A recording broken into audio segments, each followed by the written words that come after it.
Deoria coaching class में हम आप सभी का हार्दिक अभिनंदन एवं वंदन करते हैं। आज कक्षा 10वीं की 22/2/2024 को सुबह प्रथम पाली में परीक्षा थी। जो इस प्रश्न पत्र आपका है, आइए हम देखें इसको कैसे, मतलब इसका विचार विमर्श करके कि कौन बच्चे कितना सही किए हैं उसको हम यहाँ देखें। इस तरह से इस प्रश्न पत्र को आप यहाँ मिला करके और जांच करें कि आप इन एमसीक्यू यानी वस्तुनिष्ठ परक क्वेश्चन में आपका कौन सा प्रश्न सही है। तो पहला है वैदेही वनवास के रचनाकार है, तो इसमें अयोध्या सिंह उपाध्याय हरिऔध, इसमें आपका ऑप्शन सही होगा। मैत्री शरण गुप्त, महादेवी वर्मा, अयोध्या सिंह उपाध्याय हरिऔध, सियाराम शरण गुप्त। तो आपका पहला का सी ऑप्शन अयोध्या सिंह उपाध्याय हरिऔध सही है। इसी प्रकार दूसरा आपका पूछ रहा है प्रयोगवाद के कवि हैं, तो इसमें 4 ऑप्शन आपको दिया गया है, भूषण, सुमित्रानंद पंत, अज्ञेय, महादेवी वर्मा। तो इसमें प्रयोगवाद के कवि यहाँ अज्ञेय हैं, सत्यानंद हीरानंद वात्स्यायन अज्ञेय इनका पूरा नाम है। तो प्रयोगवाद के कवि यही माने जाते हैं अज्ञेय। तो आपका दूसरा का ऑप्शन बी सही है, इसको आप लोग देख लें। तीसरा आपका है भाव विलास के रचनाकार हैं, इसमें देव, बी बिहारी, सी चिंतामणि, डी मतीराम। तो भाव विलास के रचनाकार आपके जो है वह देव हैं। इस प्रकार जो देव आपने सही किया है तो यह देव ऑप्शन आपका सही है।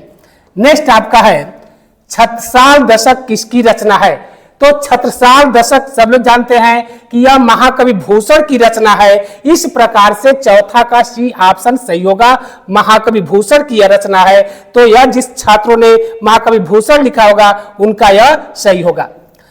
अगला है पांचवा, कला और बूढ़ा चाँद के रचनाकार कौन है। तो कला और बूढ़ा चाँद के रचनाकार आपके सुमित्रानंद पंत जी हैं। जैसे इसमें 4 आपको दिया गया, जयशंकर प्रसाद, गिरजा कुमार माथुर, सुभद्रा कुमारी चौहान, सुमित्रानंद पंत। तो कला और बूढ़ा चाँद के रचनाकार सुमित्रानंदन पंत जी हैं। अगला है नीर का निर्माण फिर किस विधा की रचना है। तो छठवां का है नीर का निर्माण फिर किस विधा की रचना है। जीवनी, आत्मकथा, रेखा चित्र, एकांकी। तो हरिवंश राय बच्चन की यह आत्मकथा है। तो जिस बच्चों ने छठवां का भी आत्मकथा लिखा होगा यह ऑप्शन आपका सही है। अगला है निम्नलिखित में से शुक्ल युग के लेखक कौन है। पहला आपका है मोहन राकेश, अमृत राय, श्याम सुंदर दास, कमलेश्वर। तो इसमें शुक्ल युग के लेखक श्याम सुंदर दास यानी 7वां का सी ऑप्शन आपका सही है। इसी प्रकार से आइए देखें 8वां में आपका कह रहा है कि कौन सा कथन सही है। तो शशांक के रचनाकार आचार्य रामचंद्र शुक्ल हैं, आकाशदीप के लेखक रामकुमार वर्मा हैं, भारतेंदु हरिश्चंद्र आलोचक अपना साहित्य के जनक माने जाते हैं, क्या भूलू के याद कर निबंध के लेखक जयशंकर प्रसाद हैं। तो जैसा कि इसमें थोड़ा सा डट लेकिन इसको देख लीजिएगा, भारतेंदु हरिश्चंद्र अपना आलोचक और साहित्य के जनक माने जाते हैं। तो 8वां का सी ऑप्शन सही होना चाहिए।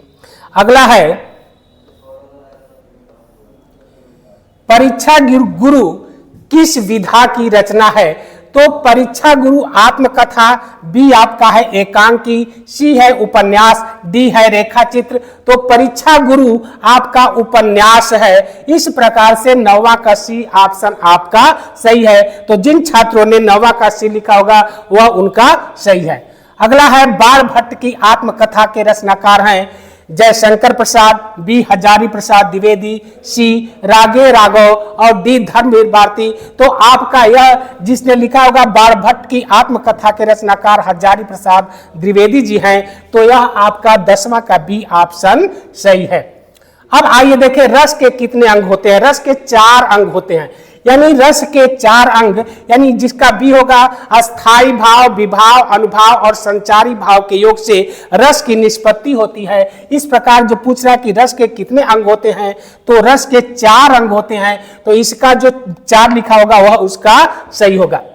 अगला है पायो जी मैंने राम रतन धन पायो, उत्पत्ति में कौन सा अलंकार है पूछ रहा है। तो जहां अर्थ करने पर रूपी शब्द आ जाए वहां रूपक अलंकार होता है। अर्थात राम नाम रूपी मैंने धन को प्राप्त कर लिया, यह मीराबाई का खबा है। तो यह आपका पहला उपमालंकार, दूसरा आपका रूपक अलंकार, इसका सी उत्प्रेक्षा अलंकार और डी यमक अलंकार। तो अर्थ करने पर राम नाम रूपी धन को मैंने प्राप्त कर लिया, इस प्रकार से यह रूपी शब्द आ गया। तो यहां और जिसमें योजक भी होता है तो रूपक अलंकार आपका, यानी यह आपका 12 का बी ऑप्शन सही है। तीसरा है सोठा के पहले चरण में कितनी मात्राएं होती है। जैसा कि आपको बताया गया है कि दोहा और सोठा या अर्ध सममात्रिक छंद होते हैं, यानी दोहा का ठीक सोठा होता है। तो सोठा के प्रथम और तृतीय चरण में 11-11 मात्राएं, द्वितीय और चतुर्थ चरण में 13-13 मात्राएं होती हैं, और दोहा के प्रथम तथा तृतीय चरण में 13-13 और द्वितीय तथा चतुर्थ चरण में 11-11 मात्राएं होती है। तो पूछ रहा है कि सोठा के पहले चरण में कितनी मात्राएं होती है। तो सोठा के पहले चरण में 11 मात्राएं होती हैं। तो इस प्रकार से आपका 13 का सी ऑप्शन सही है। सोठा के पहले चरण में 11 मात्राएं होती हैं। तो जिस छात्रों ने यानी 11 मात्राएं वाला लिखा होगा उनका वह सही होगा। आइए देखें, यह उपसर्ग है, निर्दय शब्द में प्रयुक्त उपसर्ग है। ध्यान दीजिएगा, यह दय आपका शब्द उपसर्ग वे शब्दांश जो किसी मूल शब्द के पूर्व जुड़कर उसके अर्थ को परिवर्तित या प्रभावित करते हैं उसे उपसर्ग कहते हैं। तो इस प्रकार से पहले जुड़ करके निर, यहाँ रेफ र है, तो निर में जो सी ऑप्शन जो र के नीचे हलंत लगा है यही आपका सही है। तो जिस छात्रों ने यानी सी निर वाला ये लिखा होगा यह निर गलत है, यह निर जिसने लिखा होगा उसका आपका सही होगा। अगला है 15वां का, नीलगाय में कौन सा समास है। तो जानते हैं कि कर्मधारय समास, द्विगु समास, द्वंद्व समास, बहुव्रीहि समास। तो जिस समास का पूर्व पद या पहला पद विशेषण और दूसरा विशेष्य, पहला उपमान और दूसरा उपमेय होता है उसे हम कर्मधारय समास कहते हैं। तो नीलगाय नील की गाय है जो, अर्थात कर्मधारय समास, यानी 15 का ए ऑप्शन आपका सही है। तो जिन छात्रों ने यानी कर्मधारय समास लिखा होगा उनका यह ऑप्शन सही है। अगला है यह आपका तत्सम और तद्भव, यानी संस्कृत के वे शब्द जो हिंदी में ज्यों के त्यों प्रयोग किए जाते हैं उसे हम तत्सम शब्द कहते हैं। हमेशा ध्यान दीजिए, ख का हमेशा छ बन जाता है। तो खेत का तत्सम रूप है भूमि, जमीन, क्षेत्र और पृथ्वी। तो यह 16 का जो सी ऑप्शन आपका सही है। तो इस प्रकार से यह खेत का जो तत्सम रूप है वह क्षेत्र जो है, वह जिस छात्रों ने क्षेत्र लिखा होगा वह ऑप्शन आपका सही है। यह है युष्मद शब्द का पंचमी विभक्ति बहुवचन का रूप होगा। तो युष्मद शब्द का पंचमी विभक्ति यानी बहुवचन पूछ रहा है, तो बहुवचन आपका सी युष्मत होगा, यानी 17 का सी ऑप्शन आपका सही होगा। तो जिन छात्रों ने 17 का सी ऑप्शन लिखा होगा उनका वह सही है। आइए देखें, भाववाच्य में किसकी प्रधानता होती है। वाच्य का शाब्दिक अर्थ होता है बोलने का विषय। क्रिया के जिस रूप से यह ज्ञात हो कि वाक्य का ध्यान केंद्र बिंदु करता है, कर्म है या भाव है, उसे वाच्य कहते हैं। तो भाववाच्य में किसकी प्रधानता होती है, तो क्रिया की प्रधानता होती है। तो 18 का सी जिसने लिखा होगा यानी यह ऑप्शन आपका सही है। क्रिया की प्रधानता होती है भाववाच्य में, तो इस प्रकार 18 का सी ऑप्शन सही है। आइए देखिए, वाक्य के कितने तत्व होते हैं। तो वाक्य के 2 तत्व होते हैं, उद्देश्य और विधेय। तो इस प्रकार से जिन छात्रों ने 2 लिखा होगा, वाक्य के 2 तत्व होते हैं, उद्देश्य और विधेय। जिसके विषय में कहा जाए उद्देश्य और उद्देश्य के विषय में जो कुछ कहा जाए उसे विधेय कहते हैं। तो वाक्य के कितने तत्व होते हैं, 2। तो इस प्रकार हमारा यह 2 जिस छात्र ने यानी 19 का ए जो 2 लिखा होगा उसका ऑप्शन सही है। तो इससे आप मिला ले कि आपने कितने अंक पाए हैं। आइए देखें, अभिकारी पद को अन्य किस नाम से जाना जाता है। ध्यान दीजिएगा, यह अपव्यय दिया, अपधन व्यय, ठीक है, और यह अव्यय। अभिकारी अर्थात जिसमें अवसर लग गया है, व्यय माने खर्च न हो, ठीक है। तो अपव्यय यानी यह गलत है, अव्यय, यह ध्यान मत दीजिएगा कि अ लिख गया है। अव्यय पद यानी अविकारी का दूसरा नाम अव्यय होता है, अर्थात जिसमें किसी भी प्रकार का कोई व्यय न हो, और अविकारी अर्थात जिसमें किसी भी प्रकार के लिंग वचन काल कारक आदि में कोई विकार या परिवर्तन न होता है, उसे अविकारी शब्द कहते हैं। तो इस प्रकार से अविकारी पद का अन्य हम अव्यय पद नाम से जानते हैं। तो 20 का 20 जिसने लिखा होगा वह आपका ऑप्शन सही है। तो इस प्रकार से यह आपका खंड क था। अब खंड ब में वर्णनात्मक प्रश्न। यह आपका देखते हैं कि कुशन का ज्वर सबसे भयानक होता है। यह केवल नित्य और सत्मित का नाश ही नहीं करता बल्कि बुद्धि का भी क्षय करता है। किसी युवा पुरुष की संगति यदि बुरी होगी तो वह उसके पैरों में बधी चक्की के समान होगी, जो उस दिन दिन अवनत के यानी उसे गर्त के गड्ढे में गिराती जाएगी, तो सहारा देने वाले बाव के समान होगी जो निरंतर उन्नत की ओर उठाती जाएगी। तो उपयुक्त गद्यांश का सारांश आपको लिखना है। तो यह आपका जानते हैं जयशंकर प्रसाद का मित्रता से लिया गया है। तो यह मित्रता पाठ है। रेखांकित अंश की व्याख्या आपने इसको लिखा ही होगा। और सुदृढ़ बाहु जिसकी बाहु यानी अब जो सुदृढ़ हो मजबूत हो, तो इसका अर्थ बस लिख देना था। दूसरा आपका है ईर्ष्या से यानी निंदा, आपका पाठ से लिया गया है। या आपका इसमें भी जो आज छात्रों ने लिखा होगा कि ईर्ष्या से बचने के लिए लेखक किस आदत को छोड़ने की सलाह देती है, तो उसे ईर्ष्या का दूसरा नाम यानी लोगों की बुराई या निंदा करना ही होता है। तो ईर्ष्या से बचने के लिए लेखक लोगों की बुराई या निंदा करने की आदत को छोड़ने के लिए सलाह देता है। निम्नलिखित पद्यांश पर आधारित यह आपका देखिए वन पथ पर जब गोस्वामी तुलसीदास लिख रहे हैं कि जब प्रभु श्री रामचंद्र जी अपनी प्राण प्रिया जनक के साथ जब जा रहे थे, उस समय गांव की बधुएं जब उन्हें देखती हैं तो इस प्रकार जगत जानी जानकी से कहती हैं, रानी मैं जानी अजानी महापवि पाहन हूँ तो कठोर हियो है, राजहु काज अकाज न जान्यो कहो तीय को जेहि कान कियो है, ऐसी मनोहर मूर्तिये बिछरे कैसे प्रीतम लोग जियो है, आखिन में सखी राखिन जोग इन्हें किम के बनवास दियो है, आखिन में सखी राखिन जोग इन्हें किम के बनवास दियो है। उपयुक्त पद्यांश का संदर्भ। तो प्रस्तुत पद्यांश हमारी पाठ्य पुस्तक यानी बलपथ से लिया गया है। इसके रचयिता गोस्वामी तुलसीदास जी हैं। तो यह आपको संदर्भ लिखना है। रेखांकित अंश की बात की तो रानी मैं जानी, इसमें एक सखी दूसरे सखी से करे कि ऐ सखी यद्यपि मैं जानती हूं कि रानी कैकेयी पाहन यानी वज्र से पत्थर से भी अत्यधिक कठोर हृदय वाली है। राजव का यद्यपि राजा भी अपने राज्य के कार्य को नहीं जानते, जो अपनी पत्नी की बातों में आकर के और इस प्रकार से इन्हें अपनी तियको जही कान कियो है, अर्थात अपनी पत्नी की बातों में आकर के और ऐसे राम और लक्ष्मण को अर्थात इस प्रकार मनोहर मूर्त को उन्होंने वनवास दिया है। अंत में ये भी पूछ रहा है कि आखिन में सखी राखव जोग, अर्थात ये आंखों की पुतलियों के बीच में ऐ सखी रखने के योग्य है, राजा ने न जाने इन्हें किन कारण से वनवास दिया है। तो ऐसी मनोहर मूर्ति ये किसके लिए प्रयुक्त हुआ है? तो ऐसी मनोहर मूर्ति यानी प्रभु श्री रामचंद्र और लक्ष्मण तथा जगत जननी जानकी सीता के लिए प्रयोग हुआ है। और इसमें अलंकार तो यह भी देखा जाए कि मौमो वर्णों की आवृत्ति हो रही है, तो जहां एक वर्ण की आवृत्ति बार बार हो उसे हम अनुप्रास तो अनुप्रास अलंकार का प्रयोग किया है। तो इस प्रकार से जो भी आपने किया अथवा जो किया होगा तो अथवा भी इसमें आपका देख लें।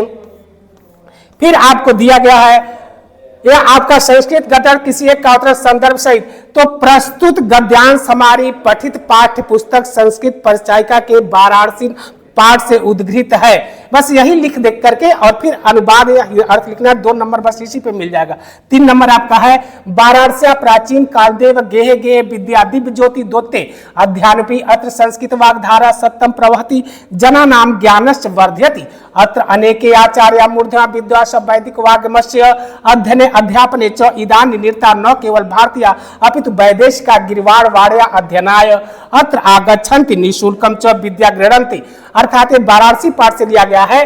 वाराणसी प्राचीन काल दे, वाराणसी प्राचीन काल से ही गेहे गे माने घर घर में विद्या की दिव्य ज्योति प्रज्वलित होती है, विद्या की दिव्य ज्योति जलाई जाती है। अधुनापि अधुना माने आप अपि माने भी आज भी यहाँ संस्कृत वाणी का निरंतर प्रवाह चलता है। जनानाम ज्ञानश्च वर्धयति, और लोगों के ज्ञान को बढ़ाती है। अत्र अनेके आचार्य मूर्धना विद्वास, यहाँ अनेक आचार्य मूर्धन विद्वान वैदिक वाणी को जानने वाले अध्ययन और अध्यापन च इद्यान निरता, यहाँ अध्ययन और अध्यापन के लिए निरंतर आते रहते हैं। न केवलम भारतीय अपितु वैदेशिका, न केवल भारतीय बल्कि अपितु माने बल्कि वैदेशिका, इस संस्कृत वाणी का अध्ययन करने के लिए यहाँ आते हैं। निःशुल्कम च विद्या गृह्णन्ति, और निःशुल्क विद्या ग्रहण करते हैं। अथवा ये आपके देखे विश्वस्त स्रष्टा ईश्वर एक आपका दिया गया है, भारतीय संस्कृत से आपका लिया गया है। तो प्रस्तुत ठीक है गद्यांश हमारी पाठ्य पुस्तक संस्कृत चायका के यानी आपका भारतीय संस्कृत से लिया गया है। विश्वस्त स्रष्टा ईश्वर एक एव, विश्व के सृष्टा विश्व के रचनाकार ईश्वर एक हैं। इति भारतीय संस्कृति मूलम, यही भारतीय संस्कृत का मूल है। विभिन्न मतावलंबी विविधे नामाभि एकम एवं ईश्वर भजन्ते, विभिन्न मतावलंबों को मानने वाले विभिन्न नामों से एक ही ईश्वर को भजते हैं या स्मरण करते हैं। अग्नि इंद्र कृष्ण करीम राम रहीम जिन्न बुद्ध किस्त इत्यादि नामानि एकस एवं परमात्मा संति। अग्नि इंद्र कृष्ण करीम राम रहीम जिन्न बुद्ध कृष्ण इत्यादि नामों से एक ही परमात्मा के नाम हैं। तम एवं ईश्वरम जना गुरु इत्यपि मानते, इसमें ईश्वर को लोग गुरु भी मानते हैं। अतः सर्वेषां मतानां समभाव समानस्य अस्माकं संस्कृते संदेश, अतः सभी में मतावलंबियों में समानता का भाव और सम्मान हमारी संस्कृति का संदेश है। तो इस प्रकार से जिसने लिखा होगा वह आपको 5 नंबर आराम से प्राप्त हो जाएंगे। तो इसका व्याख्या यही होगा। दूसरा दिया गया है, दिए गए पद्यांशों में किसी एक का संदर्भ सहित हिंदी में अनुवाद कीजिए। यहाँ अन्योक्ति विलासा से आपका दिया गया है, आप लोग पढ़ेंगे। पहला देखिए, रात्रि गमिष्यति भविष्यति सुप्रभात भाषणु देश्यति हसिष्यति पंकजाली इथम विचयंति कोशगते दीर्घे हा हंता हंतल नन्नी गज उज्जार। यह आपका अन्योक्ति अन्य धन उक्त धन विलास यानी ये द्व्यर्थी है। इसमें दो अर्थों में कि एक गरीबी में युक्त व्यक्ति सोच रहा था कि हमारी दरिद्रता दूर होगी और इस प्रकार सुख रूपी प्रभात का उदय होगा। अभी वह सोच रहा था कि काल रूपी हाथ ने उसे निगल लिया और इस प्रकार उसकी जीवन लीला समाप्त हो गई। तो आइए देखें, रात्रि गमिष्यति भविष्यति सुप्रभात, रात्रि व्यतीत होगी और इस प्रकार सूर्य का उदय होगा। और हसिष्यन्ति पंकजाली, और इस प्रकार कमल की पंखुड़ियां खिलेगी। इथम विचयति कोशगत, इस प्रकार ठीक है कोशगत यानी उस फूल के पंखुड़ियों में बंद भौरा यह सोच ही रहा था। यहाँ अभी बताया अन्योक्त विलास से लिया गया है। तो इसमें एक भौरा कमल की पंखुड़ियों में बंद हो गया था और वह सोच रहा था कि रात्रि गमिष्यति भविष्यति सुप्रभात, रात्रि व्यतीत होगी और इस प्रकार सूर्य का प्रकाश होगा। हसिष्य जब मतलब कमल खिलेंगे। इथम विचयति, ऐसा सोच करके कोशगते दृप्ते हा हंत, वह कमल की पंखुड़ियों में बंद भौरा यह सोच ही रहा था कि हा हंत नलनी गज उजारा। अचानक एक हथनी ने आकर और जड़ सहित कमल को उखाड़ दिया, जिससे वह कमल के अंदर ही उसकी ई लीला समाप्त हो गई। तो इस प्रकार इसका अर्थ लिख करके पूरे अंक प्राप्त कर सकते हैं। इसी प्रकार से यह भी आपका अर्थ है, तो आप इसको भी लिख सकते हैं।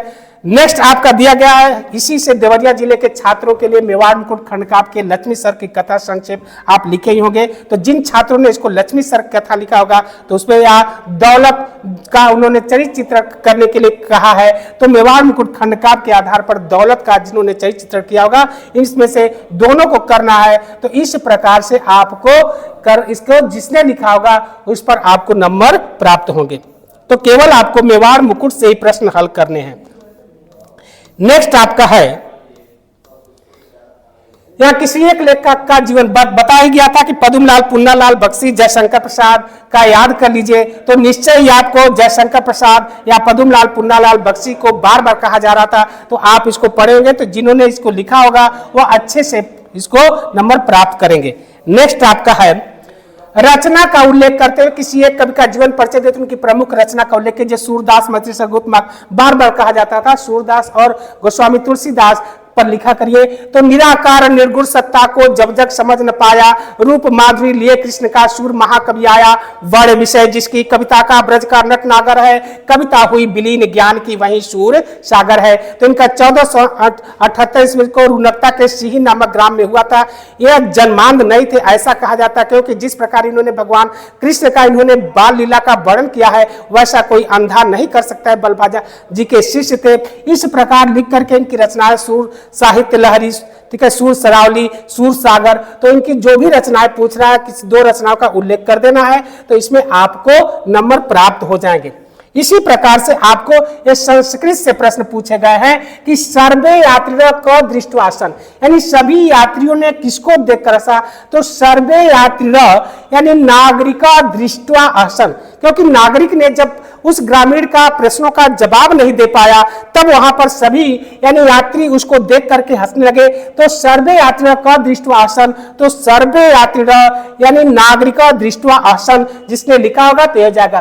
पुरुराज गीताया का संदेश, तो पुरुराज गीताया संदेश से लिया गया है कि मतलब गीताया संदेश का है कूपा किमर्था दुखम अनुभवती, कूपा नितिराम नीचम अस्ति अतः दुखम अनुभवती। इस प्रकार से यह जिसने लिखा होगा कि कुआं मैं अत्यंत नीच हूं, इस प्रकार जान करके कूपा किमर्था दुखम अनुभवत, तो कूपा नितिराम नीचम दुखम अनुभवती जिसने लिखा होगा तो होगा रिपु कया बढ़ते या किम बढ़ते, तो केन किम वर्ध से लिया गया है, तो रिपु दुर्वचनेन वर्धते बस लिख दिए होगे तो आपको पूरा का पूरा अंक प्राप्त होगा।